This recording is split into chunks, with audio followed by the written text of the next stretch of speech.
lot of exciting stuff to talk about. Before we get started, I'll just give you a very brief overview. I run an environmental NGO named Energy Independence Now. We've been around over 20 years, worked on the California Hydrogen Highway Blueprint for Governor Schwarzenegger, which was announced on Earth Day 2004, so 21 short years ago, coming up in the next week. And in a lot of ways, we've made a ton of progress, and in a lot of ways, we've got a lot of work left to do. So we'll be able to jump into that today. And also, before we get started, I wanted to give a special thanks to a couple of people. One is to Tak Yoko. I don't know where Tak is, if he's in the room. Yoko-san has done a tremendous amount to make our entire hydrogen track work out from the very beginning here this year. He's put in countless hours of work to make sure that we're covering hydrogen topics very thoroughly this year. He's reached out to speakers and just really wanted to acknowledge the work that Tak has done.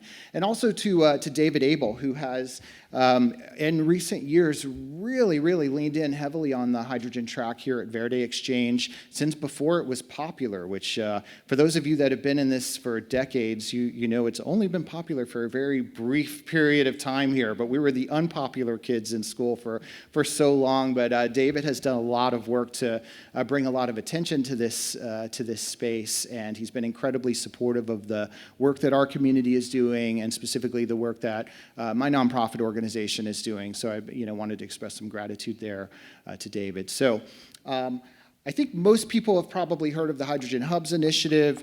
I'll let some of our speakers get into that. I'll give you the brief overview here. We've got Paul Nelson, and I'll let everyone introduce themselves, but Tyson Eckerly, Tracy Leslie, and Angelina Galiteva.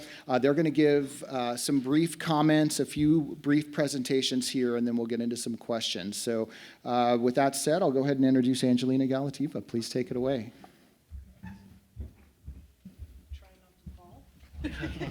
That's the trick. All right. Thank you so much. Very happy to be here, and always happy to talk about hydrogen. And hydrogen is the most popular topic of all. I don't know what you're talking about. It's always been popular, especially green hydrogen. So ARCHES, the Alliance for Renewable Clean Hydrogen Energy System, this is California's hub. It is a statewide hub, and we are one of 7 hubs that the DOE awarded. We're the largest and the best hub. If you read the LA Times today, they confirmed it, so it's not just my words. And it's a unique partnership that encompasses the values and benefits that California brings. All of the academic institutions, all of the UCs together, including 2 national labs. All of labor joined in because there was going to be a lot of jobs as a united front with the UCs, first ever partnership of its kind, and the state of California for the first time joined into a public-private partnership. We are a hub that's focused on equity, economic leadership, workforce development, and first and foremost, making sure that we develop a statewide renewable clean hydrogen market and ecosystem.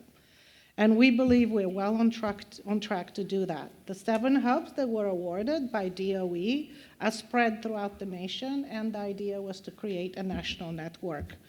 There are several phases. Phase 1 is the DOE funding. The negotiations took a very long time, but we are now into the detailed planning stage for all of our projects. And the reason that ARCHES is very unique is because it was always considered an ecosystem. And it was an ecosystem that took into consideration feedstock, hydrogen production, which was electrolytic mostly, but also biogenic with carbon capture, which keeps our carbon intensity really low.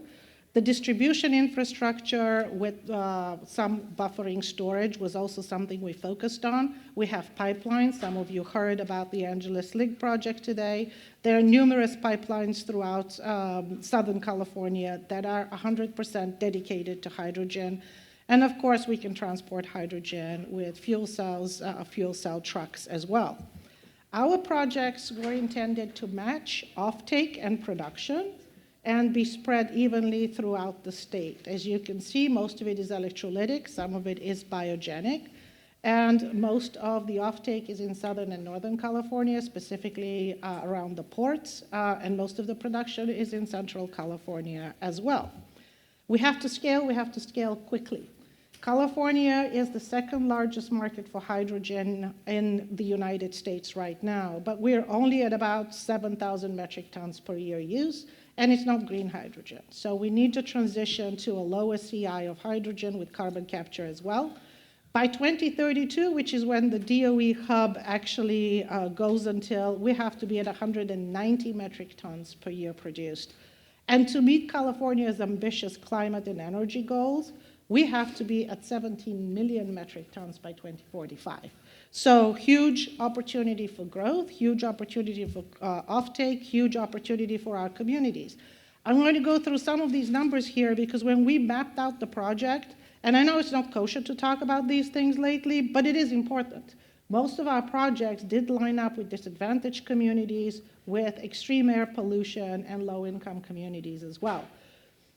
Just by the projects that the Arches Hub that was awarded by DOE, which is 37 projects spread out throughout California, that were awarded the $1.2 billion, but matching funds of $10 billion of public and private funds were dedicated to this hub, we are able to save $2.95 billion a year in health savings costs to the state of California. The hub pays for itself. This is mostly just by taking diesel off the road. In terms of economic development and jobs, 222 family-sustaining careers and jobs. All of Arches' projects have PLAs with them as well, and we have tribal and community engagement. So super important that we are focused on community benefits and benefits as, you know, the sides of the same coin. One is, of course, the environmental benefits and the health benefits for communities, which are substantial, like $3 billion a year. But of course, on the flip side, economic development and jobs. But to develop the market and to create a vision of what the opportunities really are, the objective is to be able to grow organically, not only in California, but the region, and ultimately interconnect with other states and other hubs as well. This is what the DOE hub envisioned. And also be able to create a marketplace and a robust hydrogen system and drive prices down for end users while we scale. And we've done this. California has done it with batteries, we've done it with solar, we've done it with wind. Scale, innovation, prices come down. And of course, the ecosystem that Arches is a part of is much larger than just the DOE hub. The DOE hub is the 37 projects that we approved and submitted to the DOE that were awarded the $1.2 billion with $10 billion in matching funds. But we issued an RFP, and that RFP actually showcased a potential of a $50 billion ecosystem throughout the state of California. We have a rolling RFP that's going on right now. The potential is up to $75 billion in California right now between hydrogen production infrastructure, transportation, and of course, offtake. Super important for the market liftoff. And you can see the shape is a little bit of an amoeba shape. That was very purposeful because we don't see the market growing, you know, in concentric circles exactly, or squares. We see kind of an amoeba developing in the areas where there's interest. And certainly right now there's interest in the Pacific Northwest hub and also the high velocity hub to have transportation corridors coordinated between the Pacific Northwest and Houston and LA. So very important for us to be working together to create a marketplace where we have offtake agreements and we capture the benefits of what California allows. And you know, a shout out to First Public Hydrogen here. They are a partner from the very beginning. Lancaster was the first city to join Arches. Jason Cottle, the CEO, is there. We've been conspiring with them from the very beginning because we need a partner to work together that can actually go in, hit the ground running, and get things done. And if anybody can get in anywhere and break some glass and some crockery and get things done, it's Lancaster. So this was a relationship and a match made in heaven of whether we can have a strategic relationship to have a market startup, proof of concept, and then work together to build out the whole ecosystem, which we're looking forward to doing together as well. So what's the marketplace going to do? Aggregate the market and the demand, broker some deals, have price transparency, and have guaranteed offtake with a lot of flexibility and a voluntary marketplace that people can participate in. It requires a whole new ecosystem approach, and we work with our partners to increase the certainty, make sure we're flexible, and that we allow scalable and inclusive projects. What we've seen in terms of the ecosystem to date, there was very much a patchwork of odd projects here and there having bilateral contracts and working bilaterally. And as we've all seen, the prices are really, really high. $36 a kilogram is unsustainable. The transit agencies need lower prices, ports need lower prices, we need certainty, and we need to be able to power the 5,000 trucks that Arches is going to buy, hydrogen trucks, and 1,000 buses with hydrogen that is available where it needs to be, when it needs to be, and be facilitated in the whole ecosystem where multiple off-takers and multiple producers can have those relationships, facilitated by the Arches marketplace and working together with First Public Hydrogen to implement a coherent and seamless system. We've got the building blocks. We've got the policies, the incentives, the infrastructure, the mechanisms. How do we put them together in order to build a system that everybody can participate in, understand, have confidence and certainty in, so that we can drive the cost down and make sure that we have access to private capital, that we optimize DOE funding and state funding, that we have a system-wide model, and actually a regional model, ultimately a national model, and ultimately we want to have hydrogen become a liquid commodity. Working together with our partners that are issuing some RFPs and questions and proposal in terms of the Department of General Services for all the fleets for the state, First Public Hydrogen and Arches working together on the transparent and open marketplace, and making sure that we build a system that is seamless and front-facing for all of the customers. What are the benefits? The benefits of certainty, increased connectivity, life cycle modeling. We run the ecosystem, we know what the ecosystem is and where the projects help and where they fit in. Expedited permitting is going to be something we can work on and help as well. Workforce development in partnership with our labor partners. We are going to have the workforce trained, ready, and standing. In fact, the Electrical Training Institute in the City of Commerce is building a hydrogen lab where they've got electrolyzers, fuel cells, fueling stations, and are already training the workforce of the future. We're also working to have guaranteed standards in the workforce training, starting with high schools, community colleges, state schools, training institutes, and of course the UCs, which are our partners. And then last but not least, additional access to capital, because if the project fits within the ecosystem and we can tell them how it actually enhances the objectives of what Arches is doing and what the marketplace is doing, then we can have guaranteed funding for this project on an accelerated fashion as well. So truly, this is a partnership. It was actually made possible by the DOE award, which was a catalyst for it all. But now the train has left the station. We've got matching funds, we've got private partners, we've got First Public Hydrogen, we've got our foundation of academics, workforce development, and the state. We can make this happen. So let's work together to make it a reality. Thank you.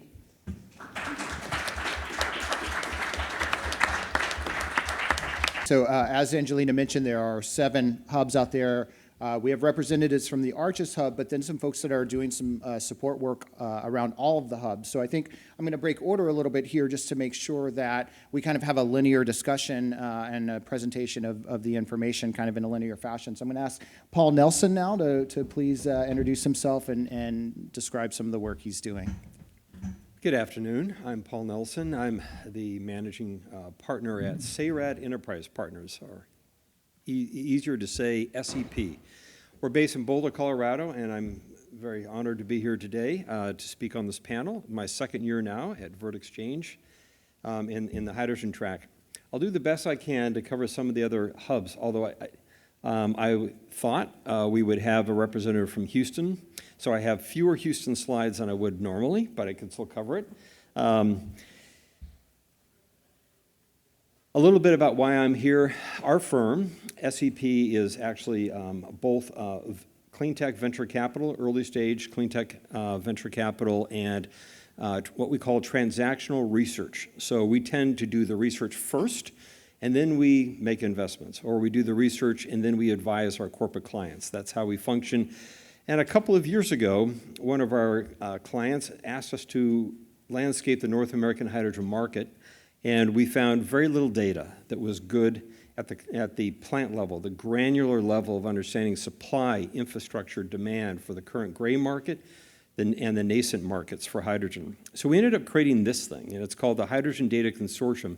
And it's really through this that I'll be presenting some data today.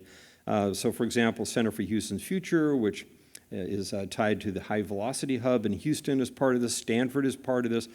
EPRI, Tracy will be speaking from EPRI and LCRI. They're part of this, and it's an effort to bring transparency to the market for what is otherwise a very, what I would call dark or non-transparent market around the hydrogen space. So first, just some fun connectivity here. These are the green circles are the 7 hydrogen hubs in the U.S., and all these other circles is where clean tech innovation is happening, including related to hydrogen. We just finished an update of our study of 3 years ago and released it about a week and a half ago, tracking all the clean tech innovation. Interestingly, a lot of the clean tech innovation is happening also where the hydrogen hubs are happening. When we looked at clean tech sectors, there are 9 clean tech sectors that we track technologies and market opportunities globally. What was interesting to us, and isn't true for other clean tech opportunities, is that hydrogen touches all clean tech sectors. So whether you're thinking about renewable energy, advanced materials, and markets like mobility, hydrogen plays a role even in food. So when you think about hydrogen being used for production of gray ammonia, and in the future, blue, green, and other types of ammonia, it plays into the food ecosystem as well. So just to calibrate, again, here is the overlay of the 7 hydrogen hubs around the United States. This crazy-looking map comes out of our North American hydrogen market model. And all these dots are a combination of current demand, planned or / announced demand, and potential demand. Now, potential demand, these are existing industrial facilities that are using hydrocarbons in some fashion for heat or process gases that could switch to hydrogen. If you aggregate all of these up, it's about 11,000 existing industrial locations. That doesn't even include mobility that could use hydrogen. Now, of these, there are about 1,000 facilities that do use hydrogen today. This is heavy industry like refining and ammonia production, methanol, and chemicals, but also what we call light industries, so semiconductor fabs and food oil facilities and float glass plants and metallurgy facilities.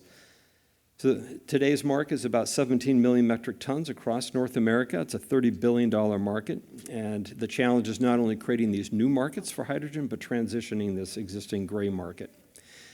Now on the supply side, again, here are the 7 hubs around the United States. Merchant supply is about 7 million metric tons. This is by truck, gaseous, liquid, or by pipeline delivery to various end-use applications. But we also track all the potential hydrogen from existing industrial facilities. So think chemical plants that have byproduct hydrogen. It's almost another 2.5 million metric tons of supply that can come from existing chemical facilities with byproduct. As you probably know, and the reason that this was a difficult market to bring transparency to, but after a number of years of developing these data systems, we're able to, you can see in this lower chart, that only a handful of companies really control, produce, and deliver hydrogen in North America. And as this market expands, that will change, but that is the current state of affairs. This slide here gives you a sense of where projects are planned, announced for hydrogen supply around the United States. On the right-hand side, these are all the projects that we're tracking, grouped by the hub regions. These are not necessarily projects being funded by the hubs. Those would be on the left-hand side. So on the right-hand side, these are projects in the hub regions, but not necessarily officially associated with the hubs.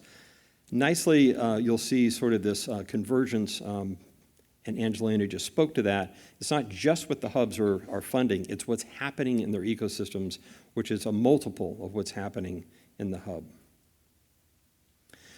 I like to drill into the differences of each area around the United States and its uniqueness. So here's an example. On the left-hand side, this is Houston. On the right-hand side, it's Baltimore. So think sort of like Mach 2 versus high velocity. And the infrastructure and the opportunity to produce and use hydrogen is very different. So say in Baltimore, not a lot of renewable power, so green hydrogen would be less prevalent, less competitive, good rail infrastructure, not good CO2 pipe and capture infrastructure. So perhaps pyrolysis is a good application, so-called turquoise hydrogen. Houston, on the other hand, of course, has incredible infrastructure from petrochemicals to move hydrogen in pipelines, but also has a pretty good infrastructure in that state for renewable power production, could be very competitive in blue and green. And then just a final few slides comparing. So here's Arches on the left and Mach H2 on the right. Mach H2, a lot of biogenic CO2 production. So if you think about taking that biogenic CO2, reducing it, combining it with green or blue hydrogen to make green or blue e-fuels, SAF, and maybe green or blue ammonia or methanol, that area of the country likely has the infrastructure necessary to attack that. On the other hand, we look at Arches and the prevalence of renewable power infrastructure for driving green hydrogen projects, very competitive. Where in the Midwest, you have renewable power, but you also have a lot of nuclear capacity, which can create pink hydrogen. And then the last two slides, I love this one. We just overlaid in our North American market model all of the congressional districts. So here is the Gulf Coast. Sort of in the center is Houston. In the upper left, we're tracking planned demand projects for hydrogen. Lower right is supply. So the pink here are Republican districts. The blue are Democrat districts. First of all, fairly bipartisan, but more heavily on the Republican side. I take some solace in that for protection of the IIJA and the IRA. We think politics are local. Hopefully that's true, and these important statutes are held in place. And then finally, just back to Arches Hub, I thought it was an interesting data point. We're tracking all the truck and bus orders across the globe, about 25,000 for hydrogen, and about 2,100 of those in North America. Most of that's associated with Arches Hub, or the Arches Hub region, where so much activity is happening on the mobility front. So I hope that gives you a bit of a flavor of what's happening around the country for hydrogen demand and supply, and hopefully the word that's being used a lot today, resiliency, in terms of keeping important statutes in place in the U.S.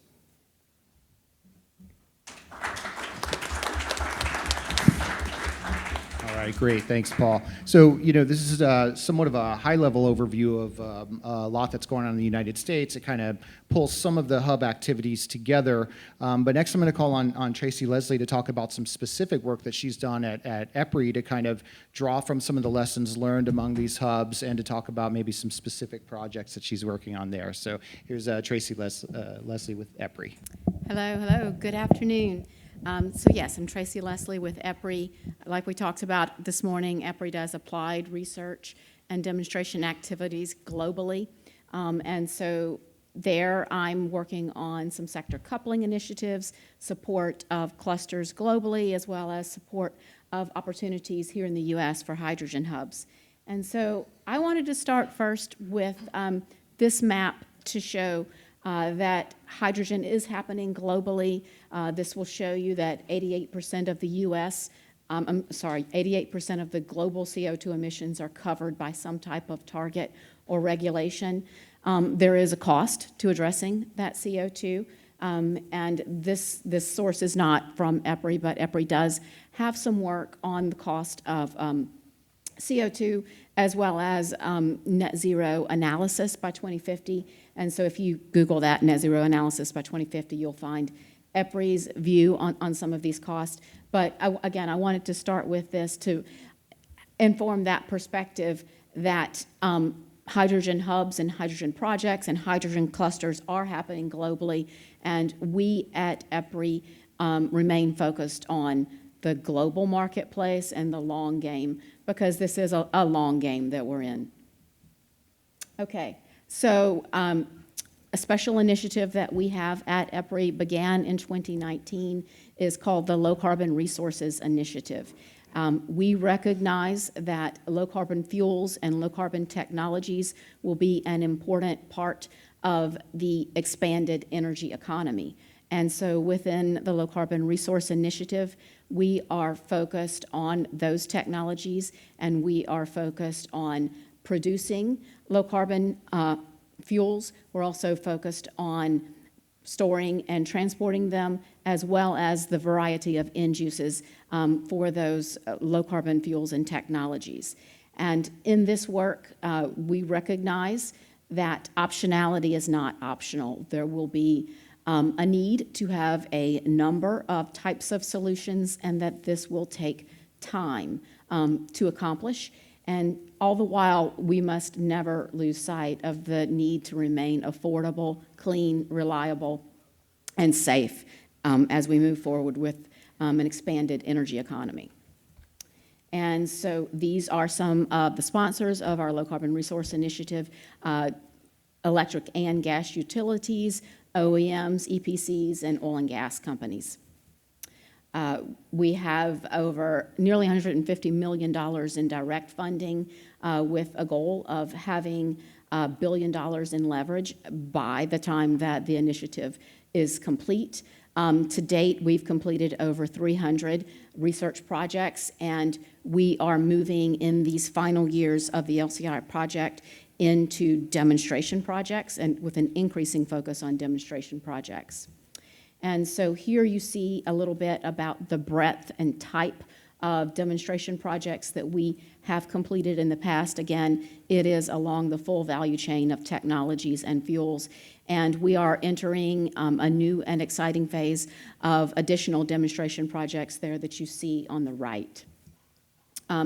These are 4 of the projects that we have completed to support hydrogen blending in power generation. All of these demonstrations were on existing units with no modifications to those units. And as you can see, this went up to 44% of blending by volume. This is a project that is just getting started. It's in the Pacific Northwest, and this particular project is focused on storage of hydrogen in natural gas reservoirs. So this one will be production of hydrogen using methane pyrolysis and injecting that hydrogen into underground reservoirs and then recapturing it to study its purity.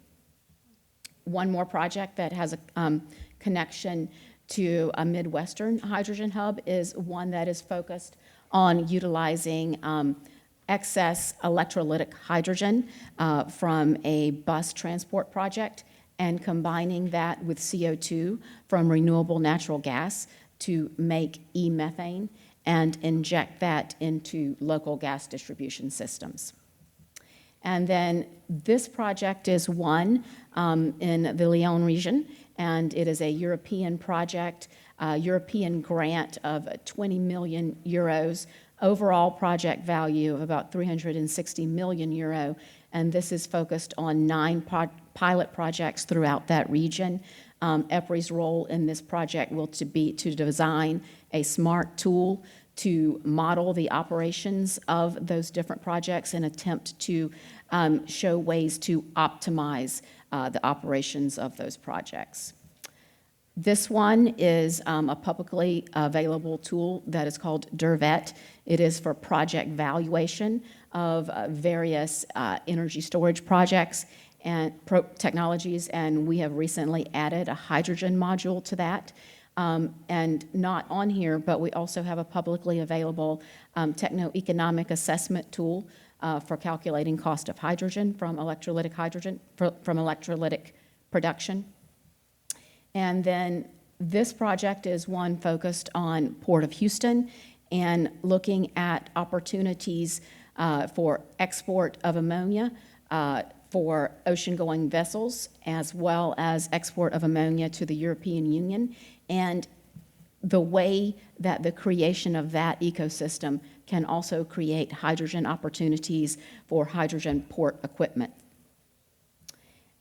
We also worked with Accenture in 2023 to perform the end-use demand assessment for the Angeles link, and that was focused on all the forms of mobility as well as power generation and industry. And an important takeaway, I think, from this work is the opportunity for an anchor project to really provide opportunities to bring scale and bring down cost for more distributed types of projects. This is from a workshop that we hosted in Washington, D.C. over the fall, and this is some of the themes that came away from that. I'm not going to highlight all of them here, but I do want to take a minute to highlight a few of them. One being this conversation that quick wins are needed to show that hydrogen is real. And so, some of the conversation around that was that needle mover projects are needed, and we need to be able to talk about and share successes early and often so that the larger community can see the real opportunity that hydrogen presents. Obviously, it's not a surprise that there tend to be not enough off-takers in queue to take hydrogen, and that completely relates back to the lack of a demand signal, a demand incentive on that side. And so some things that we can do in that space are to help document carbon intensity of final product and create standardization in those methods. And then lastly, I did want to point out that hydrogen derivatives can help drive deployment and kickstart the hydrogen economy. And I'm going to leave you here with the Hydrogen Hub Network, which is a platform proposed by EPRI to support the development of hydrogen hubs. This is working across the technology, workforce, and community pillars, and the purpose of this platform is to do what EPRI has done throughout its 50-plus year history, which is to work collaboratively for the sharing of best practices and addressing common challenges that the industry collectively faces to reach scale. So with that, thank you very much.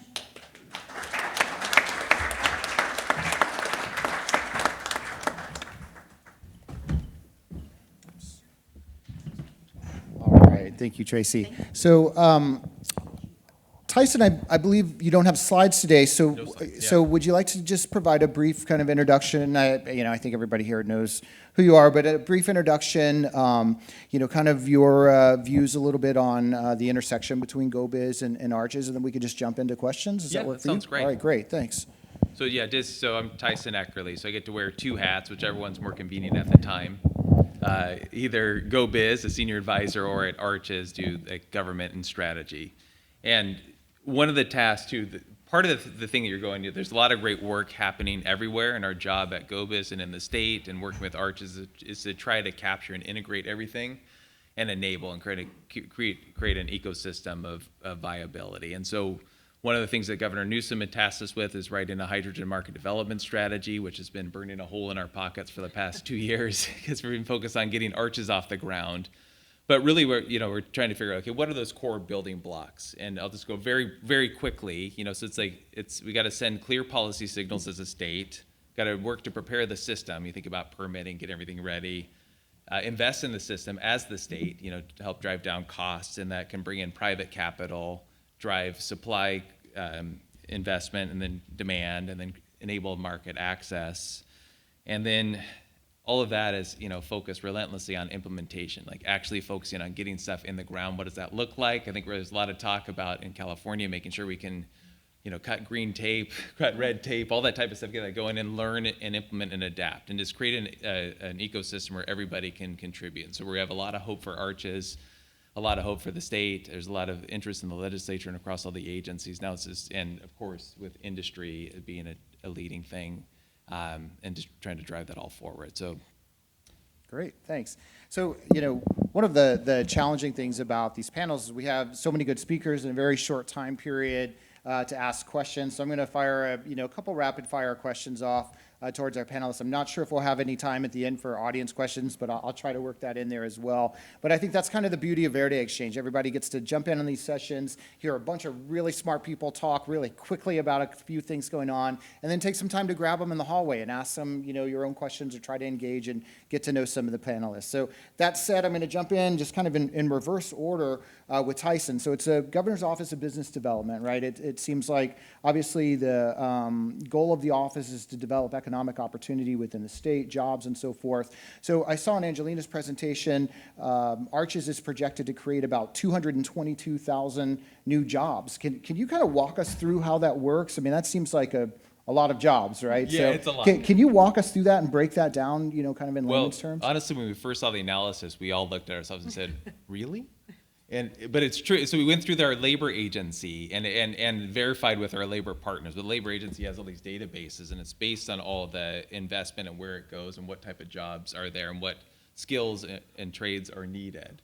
And so we have a spreadsheet that they generated, and it has all the different classifications. And now we're trying to take that to the next level, and we're working, I see Jim Wilson here and Joe Sullivan and stuff, making sure that we're aligning and we have the training lined up on geographically and on a time scale. And that's kind of one of the beauties. It's like you can know when this investment's coming. You can make sure that those folks are ready.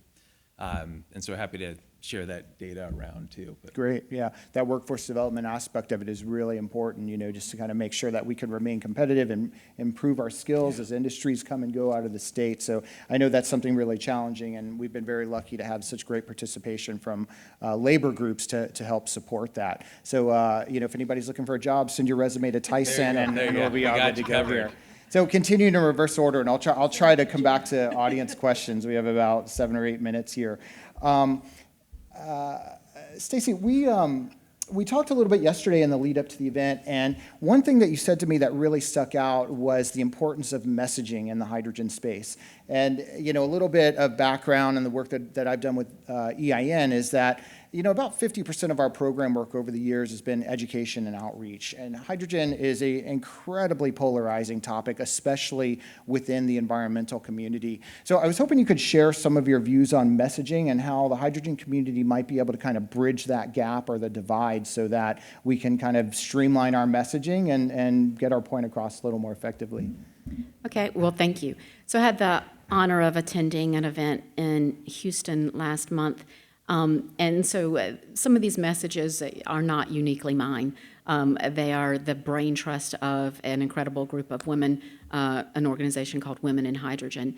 But one of the key takeaways for me was, this is an expansion of the energy economy. This does not mean that on day one, we're replacing everything else out there. 80% of the energy in the world today comes from fossil fuels.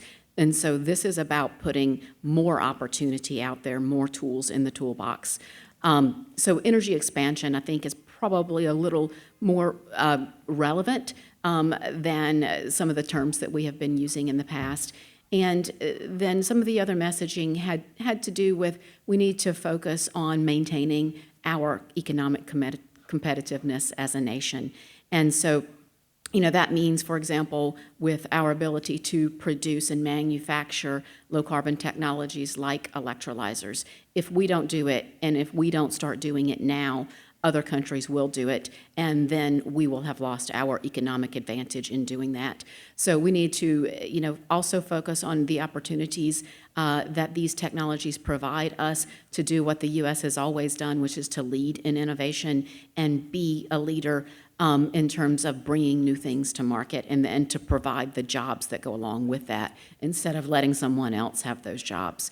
And then that's enough for now. All right. Tracy, thank you very much. I know we could all talk all day about that topic, and it's one that's really sorely needed in the hydrogen space, so maybe we could set up a workshop at next year's Verde Exchange to address that one. Paul, I wanted to say, you had probably the most complete individual snapshots I've ever seen of the kind of the state of the hydrogen community here in the U.S. Information that, I've just never seen all in one place before. I think you mentioned that there are 11,000 existing facilities that could potentially become hydrogen users. About 1,000 right now are hydrogen users. Where do you see the low-hanging fruit there? And I think this speaks to the kind of the need for some of those quick wins that you mentioned, Tracy. So where do you see the opportunity for those quick wins among, all of this data you were able to present? Yeah, sure. So we believe it or not, break those 11,000 down into detail. And one of the metrics is looking at industrial facilities broken down by heat level requirements. So think about chemical facilities, other industrial facilities that require, say, more than 500 degrees C heat requirement, where likely hydrogen is much more competitive and necessary in order to meet those industrial requirements as we back out hydrocarbons in comparison to electricity. You get below 500 degrees C, electricity tends to be very competitive, although there are certain use cases in low and high heat where electricity or hydrogen could be competitive. So think chemical plants, certainly think steel plants. Hydrogen can be used to displace some of the hydrocarbons that are used for heat as well as process gas. Think cement plants, and then just the growth in chemicals like ammonia and methanol that are needed for shipping fuels and SAFs for aircraft, and ammonia as a carrier for hydrogen. Those are all growth areas. But within the 11,000, or roughly the 10,000, because there are already 1,000 industrial facilities using hydrogen, is really broken down by these hard-to-abate industry segments that I've mentioned.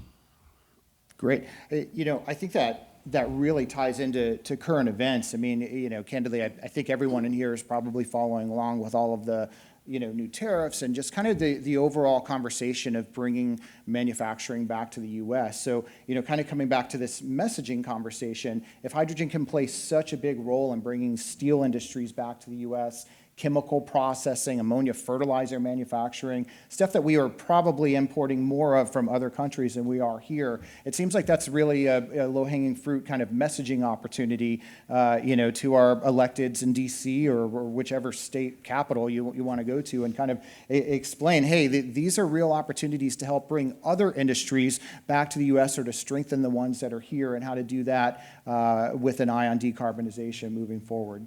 So that said, again, we have just a few minutes left here. I wanted to ask Angelina specifically, kind of tying on current events. There's been a lot of news, and especially in the hydrogen world, a lot of uncertainty around, support, ongoing federal support, different support levels in various states about, the hubs. And it seems like that's kind of the elephant in the room, so to speak, right now. So, Angelina, I'd like to just ask the state, the state of the hub right now. You had kind of mentioned we're, firmly in phase one. I know there was a relatively large amount of money that was allocated for phase one. How are we looking here? Has that been, collected? Do you feel comfortable? Like, is phase one not complete in terms of the amount of work that needs to be done, but you feel comfortable that we're firmly in phase one? We've been able to collect, whatever funding has been allocated for that. We don't know what's going to happen in phase two, but how do we look right now, and how are you preparing yourself to try to deal with some of the uncertainty that we're all kind of curious about right now? We live and breathe uncertainty every day. It's something that you have to get used to at one point or another, and we kind of rise above it. This is a reimbursable contract, so it's not like the money is secured where we have it in a bank account, but we have a contract for it, and we're billing against this contract, and the bills are getting paid. Okay. So the news that we're getting is continue moving forward. A lot of our projects are not going to move in the same speed. Some are moving faster, some are moving slower, some are ready to go into phase two, which is detailed planning and pre-construction. And the feedback from the DOE is put in the application for phase two. Start doing that. Other hubs, the Pacific Northwest, did that as well. So we're going to start pushing that narrative into phase two as well. Look, objectively, hydrogen hits all the objectives of every administration. whether it's energy security, energy reliability, resilience, dominance, local manufacturing, optimizing optionalities, innovation, technological leadership, you name it. We hit all of these points. We hit across industries, as Paul's slide showed as well, and we can be a global leader. If we want to be a global leader, there's not much in the energy sector that we can be a global leader on. We lost the renewables race. China and others have it. They're manufacturing more than we are. They're installing more than we are. We lost the fossil race. Everybody and their uncle is doing it. That's nothing exciting about it, too. If we want to lead and we want to show leadership in innovation and in creation of jobs and bringing industries here, whether it's ammonia, whether it's steel, whether it's cement, whether it's shipping and aviation, you need hydrogen.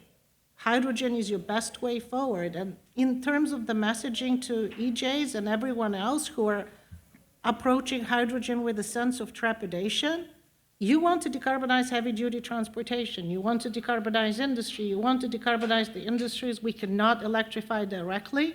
We need a molecule. Your only clean molecule is hydrogen. So unless you are for hydrogen to decarbonize those sectors, what are you supporting, diesel? I mean, it's a pretty straightforward message, which we need to start hammering back home.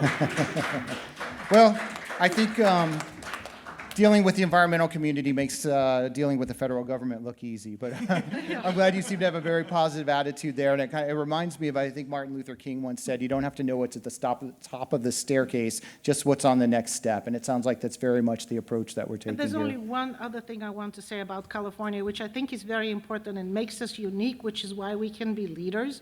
We are probably the only hub where demand exceeds supply. So we already have firm demand in the ports, in power plants. There's Marty Adams, great leader in making sure that we have the first all-hydrogen power plant being built right here in the city of Los Angeles with Scattergood. So we've got that transparency, longevity, and consistency from a policy point of view that sends the market signal for investment to come in, which is why we're so bullish. The hub is going to succeed, whatever the DOE does. Hopefully the DOE continues to support. It's played its role as a catalyst. The private funding and the state funding, continuing with the hub, is going to ensure we succeed, because this is going to be your lowest cost alternative to anything else out there, long-term and highest value for communities, homegrown, resilient, powerful patriots, energy dominance, whatever you want to call it, option out there. Well, I think that's a great way to sum things up. I mean, one thing you can say about our community of hydrogen stakeholders is we are true believers, and that I think that comes through in the comments of all of our panelists here.